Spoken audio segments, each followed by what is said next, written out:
Salah satu hal yang membuat Wahabi sering membuat rusuh adalah karena mereka tidak paham mustalahat, sehingga yang tak masalah justru dianggap masalah. Seperti istilah sunnah. Bagi ahlu sunnah wal jamaah, istilah sunnah ini memiliki beragam definisi tergantung cabang ilmu. Menurut ahli bahasa, sunnah adalah ajaran, kebiasaan, juga terobosan. Menurut ahli fikih, sunnah adalah perkara yang dianjurkan untuk dilakukan dan tidak masalah jika ditinggalkan.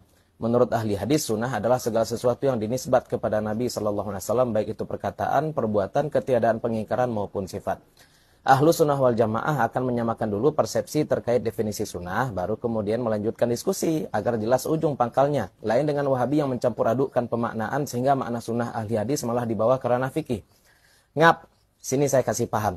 Beristri lebih dari 4 itu bagi ahli hadis adalah sunnah, tapi bagi ahli fikih adalah haram. Makanya kalau mau tahu mana yang akan diamalkan, rujukan kita adalah ahli fikih, bukan ahli hadis.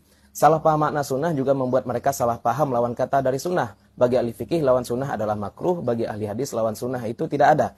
Bagi Wahabi, lawan sunnah adalah bid'ah. Nah ini nih pemikiran kriminal Wahabi, sehingga mereka menganggap orang yang melakukan sesuatu yang tidak dilakukan Nabi sebagai ahli bid'ah. Ngap, Nabi juga tidak pernah membagi makhrijul huruf menjadi syafatain, lisan, jauf, khasyum, dan halak. Nabi juga tidak pernah membagi i'rab menjadi rafa, nasab, khafat, dan jazam. Tidak pernah mengkodifikasi Al-Quran dan membaginya menjadi 30 juz. Padahal itu bisa beliau lakukan. Apa kemudian kalian katakan bahwa pelajar dan penghafal Al-Quran itu ahli bid'ah semua?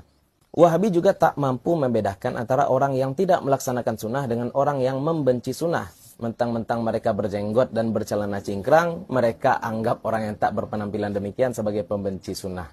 Ngap, jamaah tablik juga berpenampilan demikian. Bahkan mereka memakai imamah pula. Tapi tidak kita temukan mereka merasa paling nyunah dan men-scan celana dan jenggot orang lain.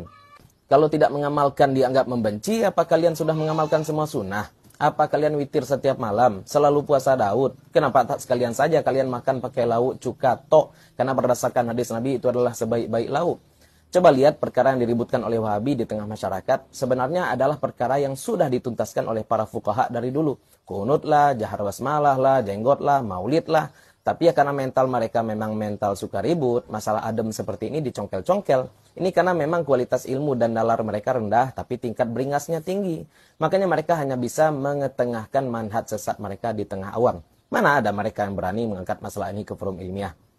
Maka untuk Wahabi, ngap, jangan kira saat kalian menebar kebohongan di tengah masyarakat, para ulama akan diam. Cukuplah keengganan kalian berdialog dan berdiskusi secara terbuka menjadi bukti bahwa landasan manhaj kalian bukan ilmu tetapi nafsu. Kalau memang ilmiah, saya tunggu kesiapan kalian, siapapun itu, untuk berdialog secara resmi dan terbuka.